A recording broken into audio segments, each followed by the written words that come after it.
This happened when I was 15 years old. My best friend Anthony wanted me to come over for the night since his parents would be gone all weekend. I rode my bike over and put it in his backyard before letting myself in through his back door. We played basically every video game he had, from FIFA all the way to Call of Duty, with popcorn and other junk food spilled out all over the floor. As the night progressed, we moved from video games to watching half a movie and getting bored, to doing prank calls at close to 10 o'clock. Anthony made a few calls to different pizza places. When it was my turn, I just dialed a few random numbers in hopes to get someone at their house. On, say, my fourth attempt, I finally reached somebody. A guy with a deep and rough voice picked up, answering with a yeah instead of a hello. Anthony's laughing in the background made me stumble with my words mid-sentence, ultimately cracking up into laughter. I had never done a prank call, so I sucked at it. The guy on the other end was silent. I regained a straight face and tried to continue with the call. It went something like this. Sir, would it be all right if I borrowed one of the wheels from your car? What's your name, kid? My name is Bob. Really? You sure it's not Anthony? It hit me like a brick. I looked up at Anthony, whose face was noticeably full of fear. I hung up the phone, not wanting to be on the line with whoever that was for another second. Anthony, who the hell was that? I asked him. I don't know, he told me. Does your caller ID info display your name or something? No, it shows my dad's name. We hopped on the computer and did some research, trying to figure out how it was possible to get someone's name through their phone number. It didn't make sense how he could get Anthony's name so quickly. He was way too young at the time to be on any of those personal information sharing websites. We ended up asking a question on Yahoo Answers, since no one had a similar experience. The question turned up no answers. I suggested he call his dad, but he said he wasn't supposed to have anybody over for the weekend, so he didn't want to call. We planned on sleeping in the living room, so we just resumed watching the movie that we hadn't finished from earlier. Right after the phone call had left my mind, me and Anthony looked at each other when we heard his front storm door opening, and then the doorknob to the front door began to turn. It only was able to turn about halfway before the lock restricted it. Anthony turned off the TV, and I went over to the window to see who it was. I spread the blinds open. There was a tall guy standing outside. He noticed the blinds moving and turned to look at me. I practically threw the blinds back into place. Me and Anthony hid in the kitchen, listening for any more noises. We heard the sound of the key to the backyard opening, as it was right outside the kitchen window. God damn it, I said. I forgot to shut the back door. Anthony urged me to run and shut it. I made it to the hallway leading to his back door, and froze. There was a silhouette standing outside the back door. I don't think he noticed me, but he was surely looking into the house. He opened the door and stepped inside. I tiptoed to the kitchen and motioned for Anthony to follow me upstairs. We made it to his room as quietly as possible, pulling the door shut to avoid making any noise. We crawled under his bed. He had cloth covering the bottom of his bed, so you couldn't see anything under it unless you actually moved the cloth. The doors downstairs all opened, each one getting closer to the stairs. Thumps finally began up the stairs, and he was right outside the door now. The door to the room opened.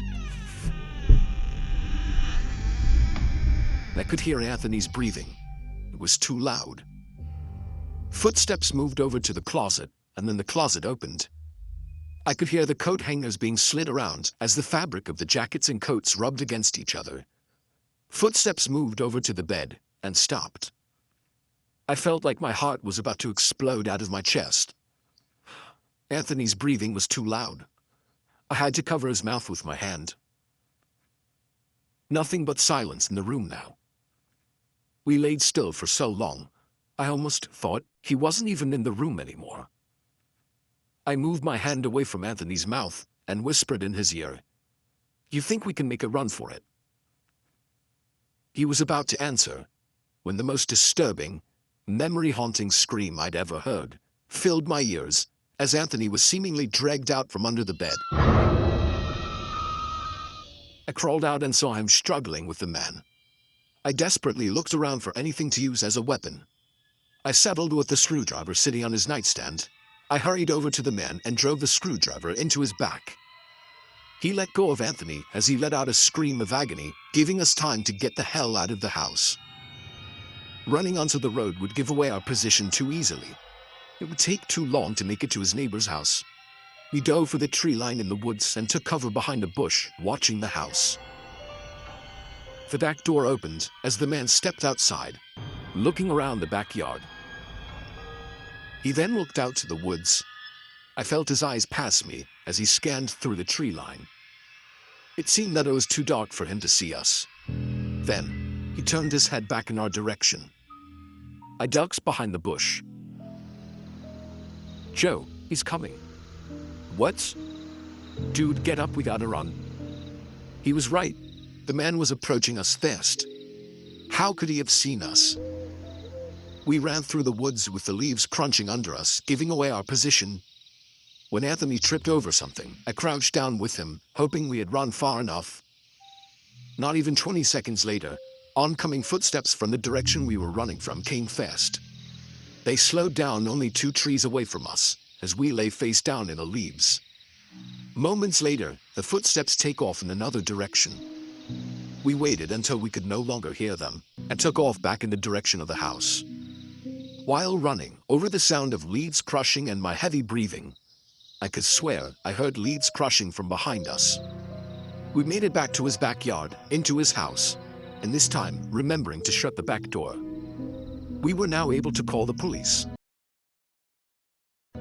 Anthony stayed on the line with them, while I patrolled the back windows, making sure nobody was out there. It was so dark, though, I couldn't see anything. So I did something that seemed stupid today. I turned on his backyard lights, and immediately in the distance, over by the woods, I saw him, standing in front of a big tree. He turned off back into the woods and disappeared out of sight. That was the last time me or Anthony ever saw him. I would be lying if I told you we heard the occasional knocks at our windows or something cliché. No, that was it. 5 years have passed and nothing has happened. Do I wonder if it was somehow linked to the prank call? Maybe. Does it make sense? Not really. But yeah, this was the story of how me and my still best friend Anthony almost died during a break-in.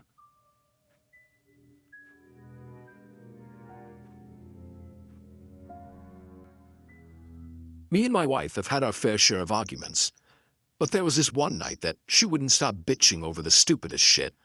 It got to the point where I forgot to put the toilet seat down, and she lectured me at the top of her lungs with an ear-piercing voice that I just couldn't take it anymore. I called my buddy Paul up, and he told me I could crash there for the night. I was exhausted, and I didn't need to deal with my crazy wife at the time. Paul had a huge house, which was another thing my wife always yelled at me about, how all my friends have nicer houses than us. We had a few beers and had a bro chat. He suggested I stay there for as long as I needed, but I assured him I'd only stay for one night. I didn't want to be a bother. I slept in one of his guest bedrooms. Surprisingly, he has 3 guest bedrooms, but has only needed to use one of them so far. He never uses the other 2 bedrooms and only plans on using them for a party or something like that. All 3 guest bedrooms in the house are lined up next to each other, while Paul's bedroom is across the hall. It's a weird setup for sure, but it let me hear strange noises coming from the next room over. I assumed it was Paul doing something in there, but it quickly got annoying, so I decided to just walk over and see what was going on. I tried the doorknob, but it was locked. I cracked the door open to Paul's room and asked him what the noise was. He was already in bed as well. He didn't hear anything. Upon asking why he kept the door locked, he told me he always keeps those 2 doors locked as he keeps some personal belongings in there. I warned him that there was a strange noise coming from the room, and he told me to just go back to sleep, and if I continued to hear it, come back to him. So I did. I went back to bed, and the noises were completely gone now. A half hour passed. I was starting to drift off to sleep at last, when I heard the slightest tap on the wall. It came from the other side, the next room over. It was followed by A faint voice. I jolted up from the bed and ran back to Paul's room. This time, he took me seriously. He got the key to the 2 doors and unlocked the one next to mine. We stepped inside and felt a breeze hit us on the way in. The window was completely open, along with the closet. We dug through the entire room. The bed had marks on it as if someone were on it. The closet was full of empty bags, and his valuable belongings that were in his drawers were gone. Paul suddenly ran out to the hallway. I was confused at first, but I caught on quickly as he was checking the other room. I was right by his side as he unlocked the door to the 3rd guest bedroom. And the first thing we saw was a black figure jumping out the window onto the patio roof. Paul was about to jump out after him, but we instead both ran outside through the back door in hopes to catch him. He was gone already. It's a good thing we didn't catch him, though, because what we found in this room was far more disturbing. The white sheets on the bed were stained with blood. The closet had the butcher knife he had been missing sitting on the floor with a few blood spots on it. And of course, all of his valuable belongings were gone. These people, most likely homeless and likely dangerous drug addicts, were living in his home for a little more than a week. He had even mentioned something about how fast his food goes, and yet he's so skinny when we were drinking. That made a lot more sense now. As far as we know, none of them were ever caught.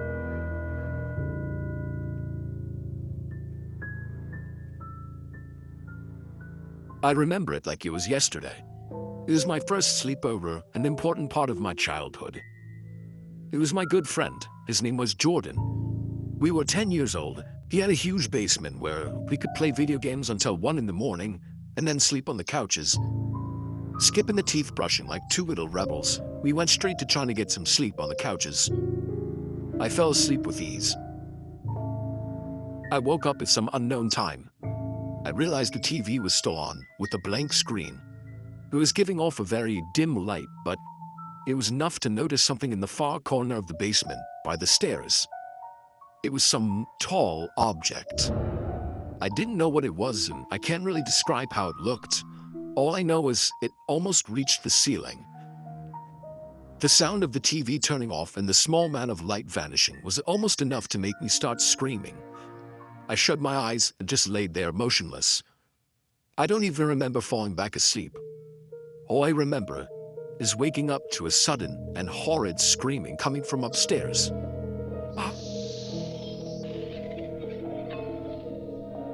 It was Jordan's mom. He woke up as well, and we looked at each other before sprinting upstairs to his parents' room. His mom was sitting there crying as his dad was turning the room upside down looking for what she saw. He barged out past us looking for anybody in the house, but there was nobody in the house. No signs of entry or exit. I'm still friends with Jordan today, and the last time I brought this up, he said his mom doesn't like to talk about it. But she did once admit she saw a tall, dark figure standing by their bedroom door. I'm undoubtedly sure that's what I saw in the basement that night.